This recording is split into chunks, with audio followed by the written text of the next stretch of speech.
dalam pasal 7 itu kan menjelaskan bahwa periode jabatan masa presiden itu maksimal itu 2 periode, yang artinya adalah paling lama 10 tahun. Ketika kita menambah periode atau 3 periode presiden itu menyalahi konstitusi, inkonstitusional dan ahistoris. Kita ketahui bahwa penambahan 3 periode ini tidak ada dalam catatan sejarah. Ketika wacana itu harus seakan-akan dipaksakan, ya itu udah melanggar gitu. Itu udah nggak bisa didebatable. Kalau masalah kinerja aku yakin nggak bakal selesai debatable.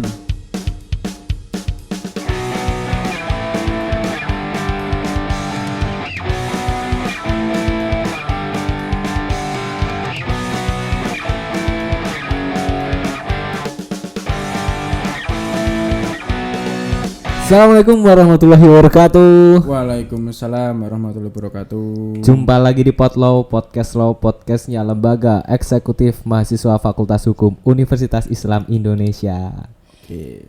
Kali ini kita cuman berdua. Iya, berdua. Bersama podcaster kesayangan kalian. Masih bersama Nuki Ulul Albab dan saya Hatta Muhammad Irsyad. Ya, kali ini kita akan ngobrol santai karena kita cuman berdua. Kita lebih akan berdiskusi. Tapi santai tapi juga ada berbobotnya. Daging semua, guys. Oke. Daging semua. Kalau orang sekarang tuh bilang daging, Bos. Oke, nah, siap. Sebelumnya aku pengen menyapa dulu kepada penonton semua, penonton maupun pendengar. Semoga kalian tetap dalam keadaan sehat, diberikan rezeki yang melimpah. Amin. Dan juga semoga dalam perkuliahan awal ini tetap semangat dan amin. Semoga bertemu dosen-dosen yang memang kalian inginkan dan kalian cintai ya. Oke.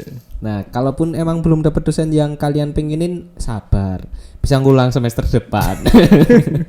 Nah, kali ini kita akan membahas, kemarin sempat rame ya. Iya. Ini kalau kita bahas tarik jauh sebenarnya ini lingkupnya HTN. Oke. Ya sebenarnya bisa kemana-mana, tapi lebih spesifiknya ke hukum tata negara.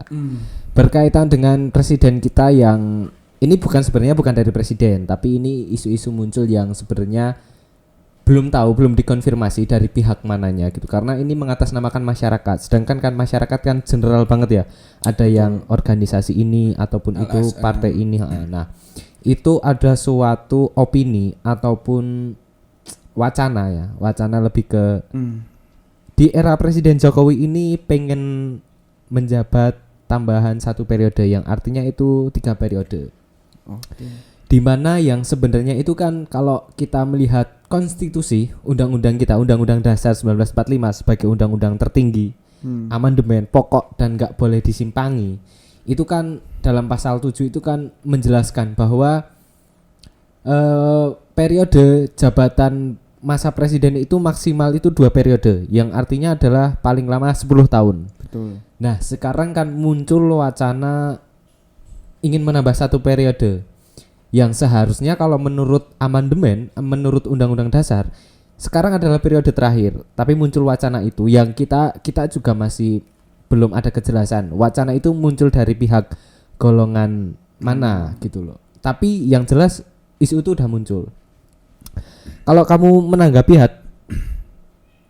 perspektif orang umum dulu deh. Sebagai orang umum itu, aku nggak bilang kamu jagoin siapa ya, tapi sebagai perspektif orang umum yang melihat setelah kepemimpinan 2 periode ini, kalau menambahkan 3 periode itu gimana?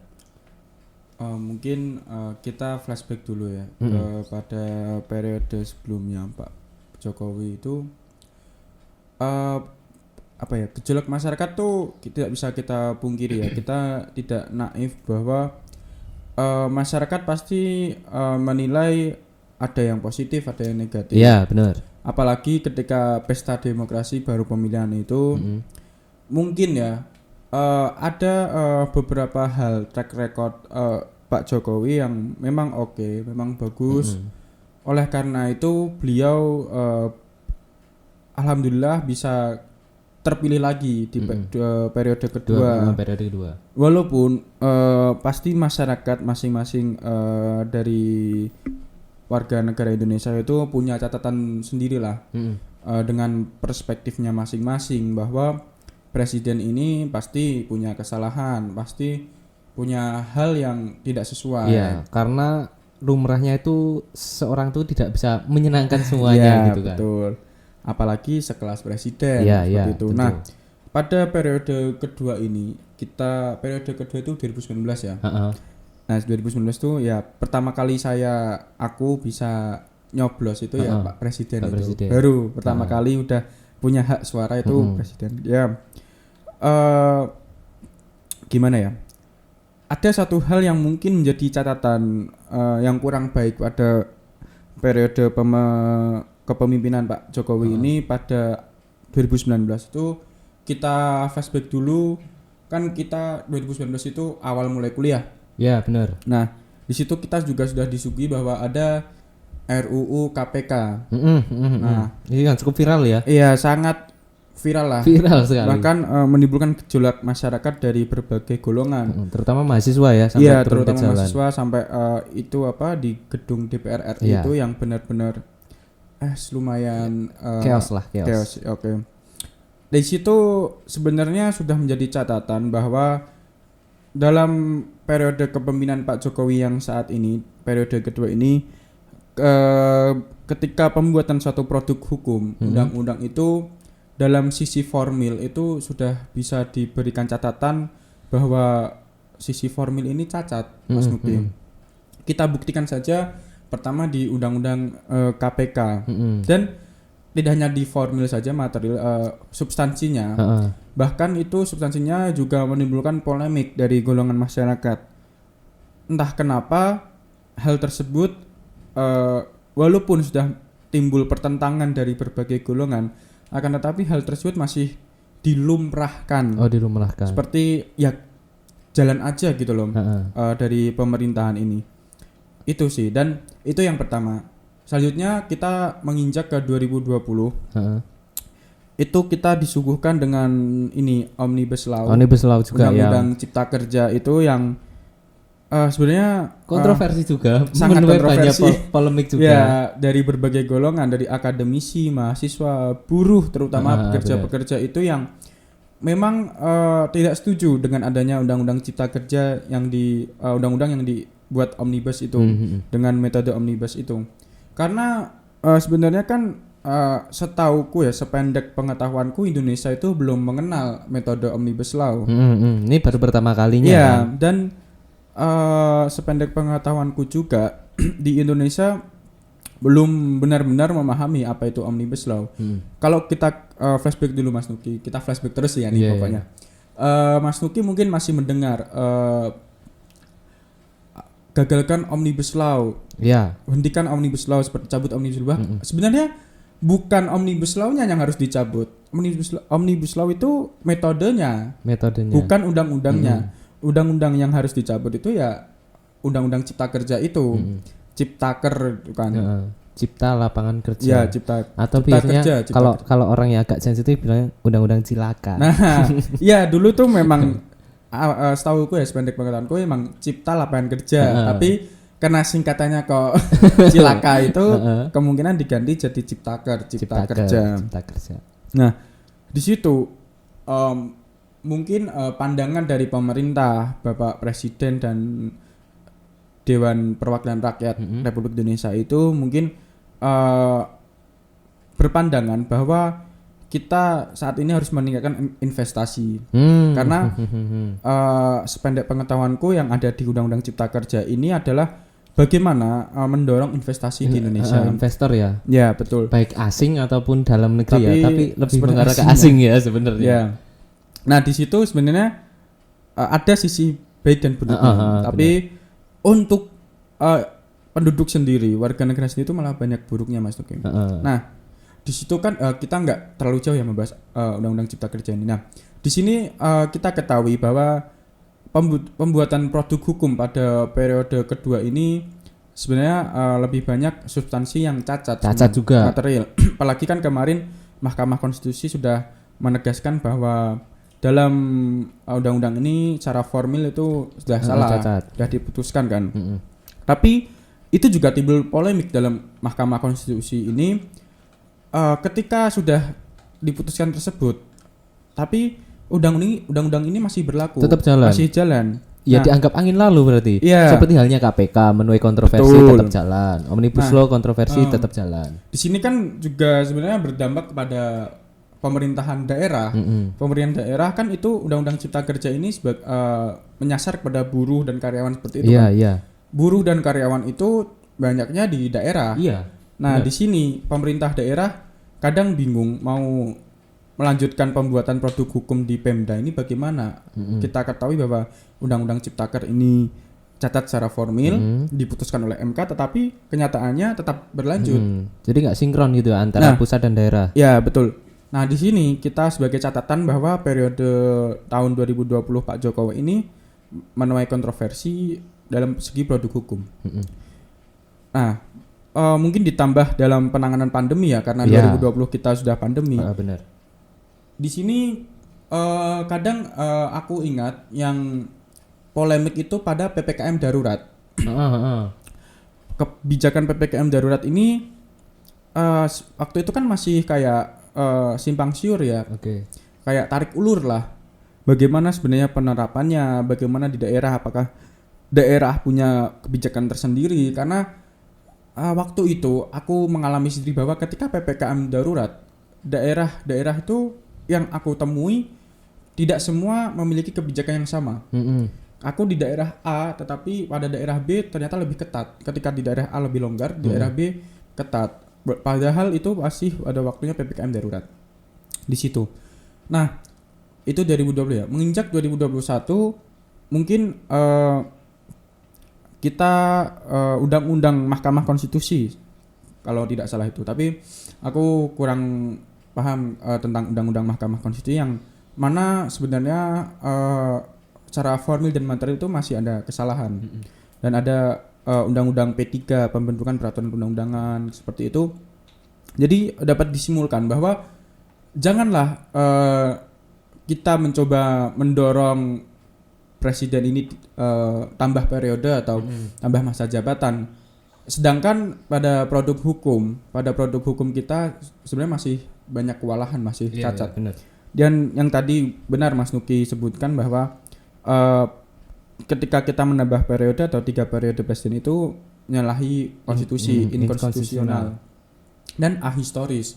Kenapa ahistoris? Karena kita ketahui bahwa penambahan 3 periode ini tidak ada dalam catatan sejarah. Kita yang hanya mengenal ketika pesta demokrasi yang pemilu secara langsung itu kalau tidak salah 2004 ya, ketika Bapak SBY itu. Iya, SBY. Di situ kan tetap bahwa SBY itu 2 periode, walaupun sebenarnya masih ada pernah ada wacana 3 periode presiden. Juga. Nah, di sini ada indikasi bahwa kenapa kok wacana itu selalu muncul dalam periode akhir seorang presiden. Bukan aku yakin ya, karena aku dapat menyimpulkan bahwa ada beberapa oknum entah dari pejabat pemerintahan atau pemangku kebijakan yang mana di situ pasti mereka memiliki kepentingan sendiri. Iya, itu jelas. Yang mana kepentingan mereka itu bisa mulus, bisa lancar apabila presidennya orang tersebut. Nah, apalagi di sini kan kita ketahui bahwa Indonesia baru ada ini IKN, ibu kota baru, ibu kota negara itu kan. Nah, karena mungkin kekhawatiran kan katanya Menteri Investasi itu kalau tidak salah siapa itu aku lupa namanya, Menteri Investasi bilang bahwa banyak dari mayoritas pengusaha itu mendukung tambahan 3 periode presiden itu. Nah, di sini mungkin kalau kita tarik benang merahnya bahwa siapa pengusaha ini? Pengusaha ini apakah berkaitan dengan IKN tadi? Kalau aku gitu menyimpulkannya. Apakah juga pengusaha itu mewakili suara rakyat atau cuma mewakili kepentingan pengusaha itu sendiri? Betul. Gitu kan?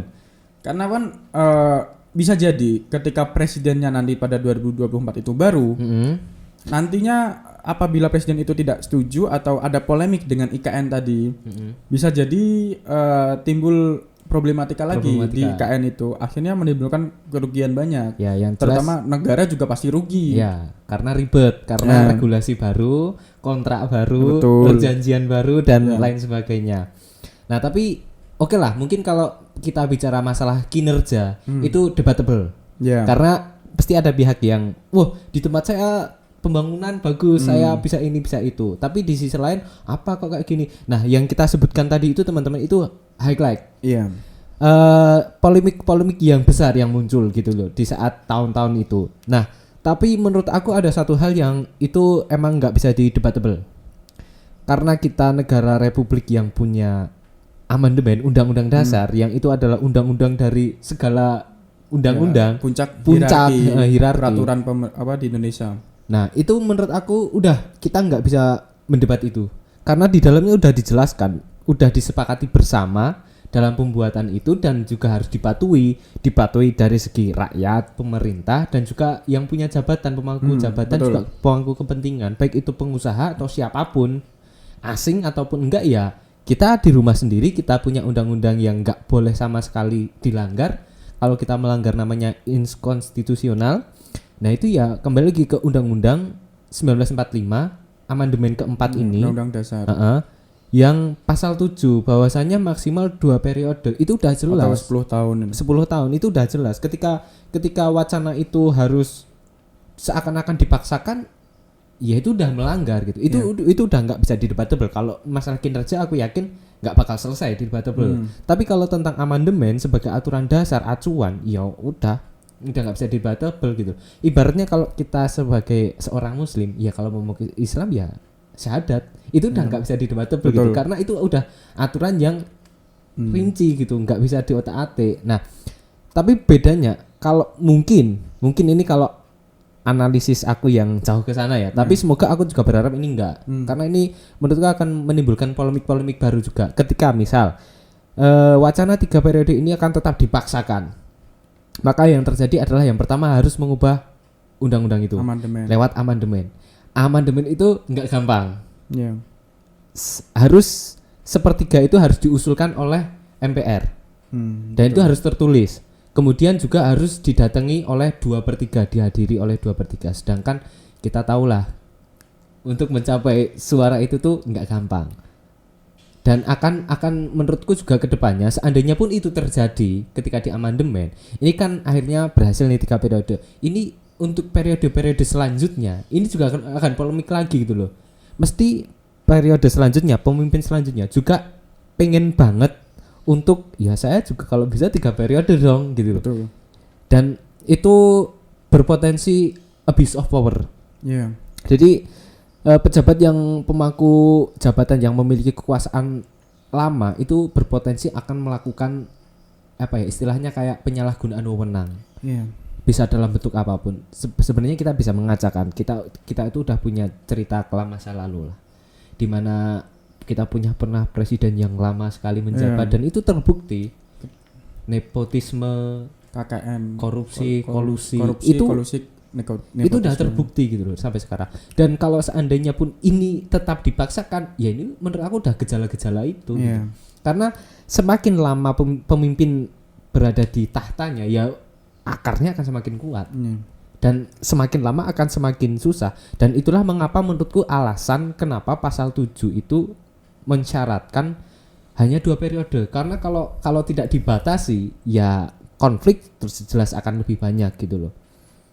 Nah mungkin menurut aku nggak perlu ada amandemen baru. Udah ibarat orang bangun rumah, kalau dasarnya terus digonta-ganti ya rumah nggak bakal jadi gitu. Betul. Udahlah pondasi yang udah ada, yang udah disepakati, sepanjang itu tidak cacat ya, sepanjang itu masih bisa dijalankan, ya udah dijalankan sesuai dengan prinsip awal tadi itu.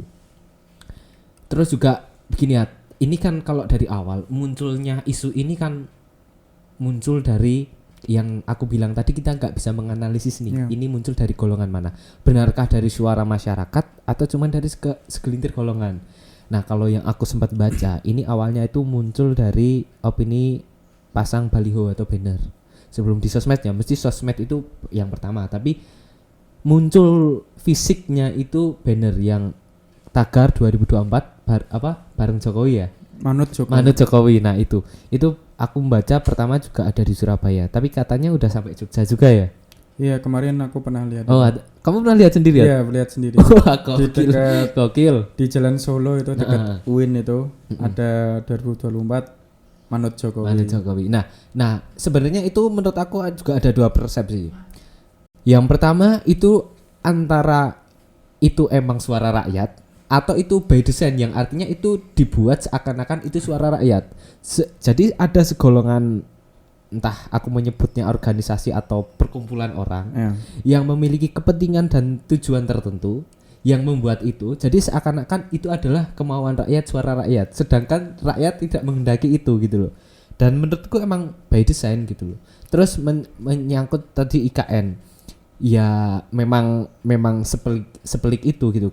Ketika kita akan pindah ibu kota, tapi pemimpinnya harus berganti. Sedangkan kan pemimpin yang baru ini kan tidak mengerti seluk-beluk, istilahnya nggak mungkin kan orang baru itu sepenuhnya ngerti maksud dan tujuannya. Mereka hanya bisa mungkin hitam di atas kertas mereka bisa baca, tapi di balik itu kan mereka nggak bisa ngerti.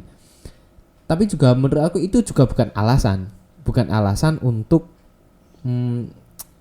melanjutkan pemimpinan ini yang 3 periode ini. Mungkin kalau ini sih Nuki ya, ke amandemen sebenarnya ini problematik juga. Tetap amandemen ini pasti kemungkinan terjadi karena apabila memang mereka golongan-golongan itu berambisi untuk menambah periode ini dengan cara amandemen, mereka bisa saja memang terjadi karena kita ketahui bahwa penguasa sekarang ini partai politiknya apa? Ya. Seperti itu. Bahkan sekarang kita ketahui bahwa pihak oposisi itu lemah pada kepemimpinan pemerintahan sekarang. Di situ kan sudah indikasi bahwa bisa saja parlemen ini dimenangkan oleh partai politik yang ada. Itu yang pertama. Dan itu juga indikasi yang tadi Nuki sebutkan bahwa abuse of power, penyalahgunaan kekuasaan akhirnya merembet gitu sebenarnya. Ada benang merah yang memang itu saling berhubungan. Karena kita tidak bisa ya memahami bagaimana keinginan seseorang, apalagi keinginan penguasa itu apa, karena kita cuma rakyat biasa seperti itu. Kita hanya bisa memberikan catatan-catatan bahwa kan ketika kita menentang pun pasti akan kalah. Nah, yaitu tadi mereka punya kekuasaan. Sebenarnya hal-hal seperti itu bisa diimbangi apabila pihak-pihak yang juga berkaitan dengan pemerintahan itu mendukung. Seperti tadi Nuki bilang baliho-baliho itu kan kita juga rame lah sekarang ya. Iya, rame yang baliho calon presiden 2024 seperti itu. Seharusnya kita coba bergeser kepada pandangan partai politik. Di situ partai politik seharusnya menjadi sebuah daya gerakan di dekat pemerintah untuk menolak isu wacana 3 periode itu. Karena yang bisa selain masyarakat yang bisa mengatur gejolak politik juga partai politik itu sendiri. Nah, di sini sebenarnya ketua umum partai politik seharusnya juga mempunyai gagasan bahwa kita harus tetap mengikuti konstitusi yang pertama. Dan hal ini daripada partai politik itu juga ikut-ikutan mendorong wacana 3 periode presiden atau menambah masa jabatan itu, sebaiknya partai politik itu lebih fokus pada untuk menumbuhkan kader-kader yang baik yang memang siap untuk dimajukan pada pesta demokrasi 2024 itu. Daripada memaksakan, betul, lebih baik menciptakan lagi generasi yang istilahnya lebih siap, lebih mumpuni, lebih siap belajar dengan fakta-fakta yang sudah ada untuk bisa menjadi next pemimpin yang lebih berkarakter, yang lebih memahami rakyat gitulah. Indonesia dan Pancasila. Iya, benar banget. Masuk ke tadi tentang ini tuh sebenarnya suara rakyat atau suara segolongan. Nah, kalau kita baca dari berita itu kan sebenarnya kan dari menteri yang Hatta sebutkan tadi itu kan sebenarnya kan usulan dari pengusaha. Ya, maksudnya sudah terlihat labelnya adalah pengusaha. Pengusaha, yang artinya kan pengusaha juga memiliki kepentingan tersendiri. Ya, apalagi kan saat ini sebenarnya kita tidak naif ya. roda pemerintahan pun, roda ekonomi pun di negara kita sebenarnya digerakkan oleh pengusaha juga. Benar. Ada apa ya, sangkut paut lah, ada uluran tangan atau campur tangan dari pengusaha itu dalam roda politik dan roda ekonomi. Nah, menurut aku itu harus lebih istilahnya lebih disaring kembali. Itu tuh suara rakyat atau suara segelintir orang yang punya kepentingan. Karena gini, suara rakyat itu menurut aku nggak bisa diwakili suara pengusaha karena di situ berbeda kepentingan. Kepentingan rakyat ya sesederhana kami pengen hidup sejahtera. Kalau sakit ke rumah sakit ya bisa gratis. Pendidikan ya dimudahkan dalam arti biaya, fasilitas dan lain sebagainya. Mencari pekerjaan juga mudah. Sesimpel itu kok. Sesimpel itu. Ada kalau dari Nuki Suara Rakyat pun masih bisa ditarik benang merah bahwa suara rakyat ini apakah suara rakyat yang berlabel atau tidak. Karena masih ada suara rakyat yang memiliki label seperti relawan yang mengatasnamakan rakyat. Itu kan sebenarnya suara rakyat, cuman kan masih dilabeli lagi. Karena kemarin itu juga aku yang tadi baliho yang Nuki bilang itu yang aku lihat. Ya, aku baru ingat bahwa itu ada label relawan ini. Iya, benar. Nah, aku juga baca tadi berita itu sempat viral kan penjual es yang mengkampanyekan kalau Jokowi ini 3 periode gitu. Nah, ternyata setelah ditelisik dia mendapat bayaran sebesar 200.000 gitu. Nah, artinya kan itu kan bukan murni suara rakyat yang muncul dari dalam hati gitu loh. Nah, menurut aku nggak bisa segampang itu untuk mengiyakan, memudahkan usulan 3 periode hanya karena ada suara-suara atau usulan yang dari segelintir itu. Kita harus melihat gejala masyarakatnya itu seperti apa, masyarakat yang pengen itu seperti apa. Nah gitu. Ini kalau menurut dari pandangan dosen kita sendiri, Pak Busro Mukodas, itu dalam artikel Tempo itu menyebutkan bahwasanya sebenarnya itu masyarakat itu udah gerah dengan kepemimpinan Jokowi ini. Dia menyebutkan seperti itu. Karena apa ya tadi? Karena dimulai dari pelumpuhan KPK, Omnibus Law, hingga sekarang yang terbaru adalah susahnya minyak goreng yang hal-hal sesimpel itu gitu loh. Yang katanya sebenarnya kita punya stoknya tapi nggak tersampaikan kepada masyarakat. Nah itu kan sebenarnya kan hal-hal yang sebenarnya harus menjadi perhatian kita untuk benar nggak sih ini yakin mau 3 periode atau enggak. Tapi kembali lagi yang namanya kinerja itu debatable, tapi kita juga harus memegang teguh yang namanya konstitusi di mana itu tuh sudah kesepakatan bersama. Dan kalau belum urgent, kalau memang tidak seurgent yang seharusnya gitu istilahnya tuh, kalau orang kalau nggak diubah besok meninggal gitu. Ya itu nggak perlu menurut aku. Kita juga gini, kita ambil sisi positifnya, kalau cuman 2 periode saja berhenti gitu kemudian artinya di situ demokrasi kita tetap terjaga gitu. Akan ada pemilu lagi. Pengkaderan partai itu selalu ada, nggak monoton ya. Nah itu kan memunculkan untuk partai-partai lain semakin kinerjanya semakin baik dan untuk mencalonkan anak buahnya itu untuk menjadi lebih baik. Mungkin kembali lagi tadi yang masalah Nuki bilang minyak goreng itu, aku agak geli sebenarnya, karena minyak goreng ini sebenarnya hal yang tidak perlu ada polemik seperti ini di Indonesia. Karena tadi yang benar kata Nuki sebenarnya stoknya banyak, tapi kenapa kok dipermainkan? Nah, ada mungkin kemarin beberapa hari yang lalu, belum ada seminggu setauku, itu ada yang cukup viral dari seorang ketum partai politik yang cukup nasional lah, cukup partai politik yang cukup besar di Indonesia, yang cukup berpengaruh di pemerintahan. Beliau bilang bahwa kenapa kok sampai seperti ini, apakah ibu-ibu di Indonesia ini pekerjaannya yang menggoreng di dapur seperti itu? Kan masa nggak bisa yang namanya direbus gitu kan? Nah, di sini kan kita tahu bagaimana cara pandang elit politik kita saat ini, bagaimana menyikapi gejolak di masyarakat. Walaupun memang tidak semua elit politik seperti itu. Nah, di sini yang diperlukan sebenarnya daripada melanggengkan kekuasaan, yang penting adalah ketika kita menjadi seorang pejabat, seorang pemangku jabatan, pemilik kekuasaan, sebenarnya hati nurani. Iya, benar. Hati nurani ini yang perlu ditumbuhkan kepada masyarakat itu sendiri. Bagaimana kita menjadi kita menjadi seorang presiden, kita menjadi seorang anggota dewan di atas sana, tetapi hati kita itu sebagai rakyat kecil, bagaimana menjadi seperti itu agar kita juga merasakan tidak hanya kita duduk di tahta kekuasaan presiden, duduk di tahta kekuasaan anggota dewan, tapi kita tidak tahu bagaimana hati yang harus dirasakan ketika menjadi masyarakat. Okay. Ini aku baru kepikiran nih asumsiku. Ini terserah mau dimasukin atau enggak. Sekiranya ini berbahaya, mending gak usah dimasukin. Tapi gini, aku baru punya kepikiran bahwasanya tadi kita ngomongin tentang pengusaha minyak goreng 3 periode. Menurutku ini sebuah langkah pengusaha untuk seakan-akan menggertak pemerintahan. Oke. Kalau kamu tidak menjalankan apa yang kita mau, ya ini asumsi liar ini. Ini masih asumsi liar ya. Ini masih asumsi liar.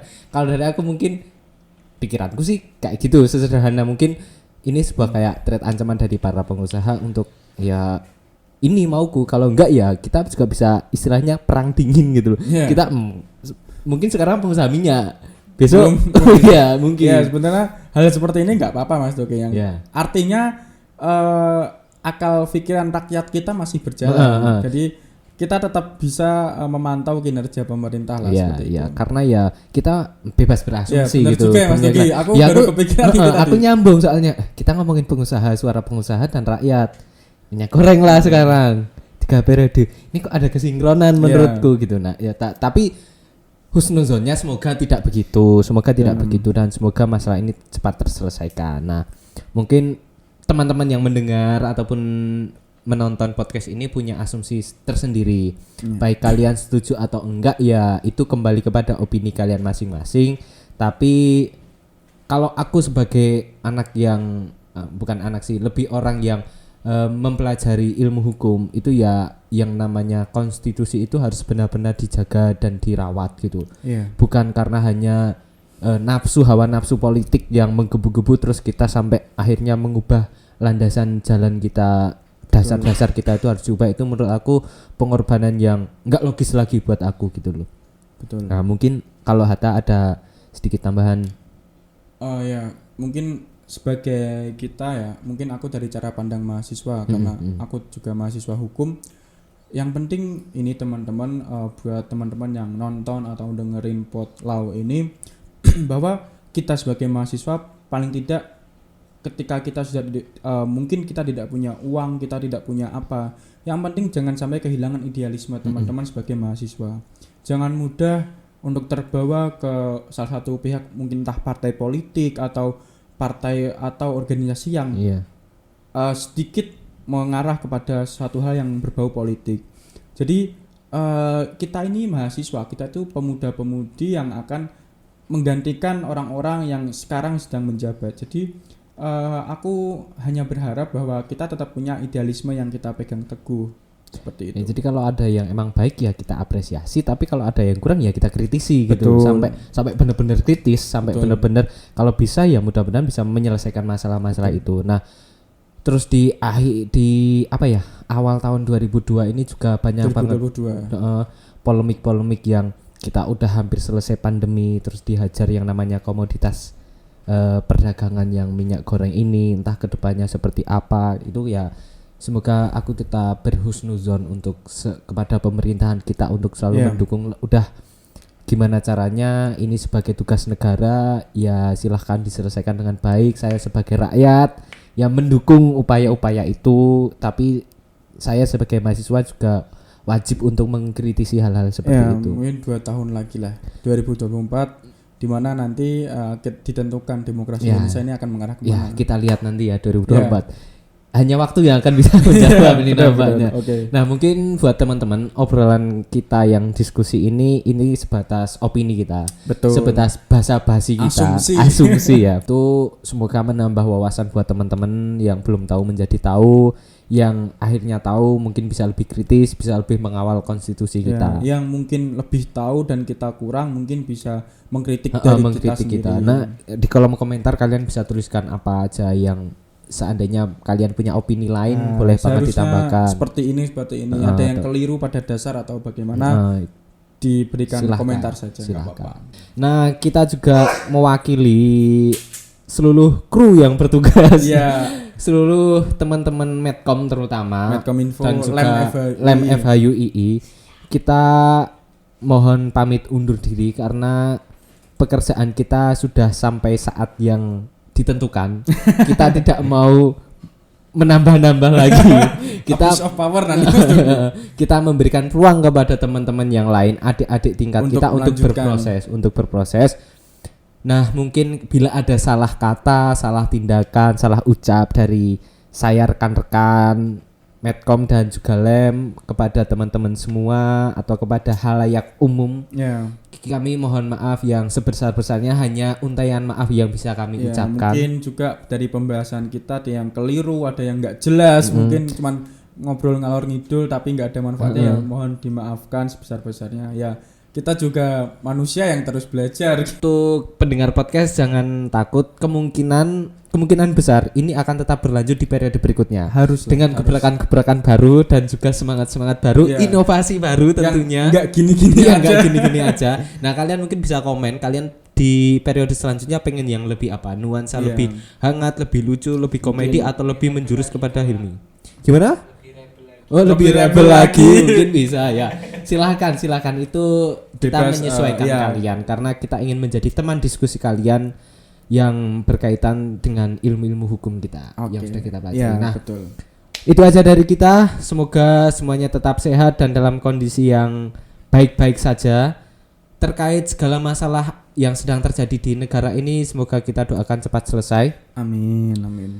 Mungkin cukup itu dari saya. Di episode ini kita mohon pamit. Sampai jumpa di season ataupun periode selanjutnya. Dan saya Nuhiul Albab. Saya Hatta Muhammad Irsyad. Kami pamit undur diri. Terima kasih. Wassalamualaikum warahmatullahi wabarakatuh.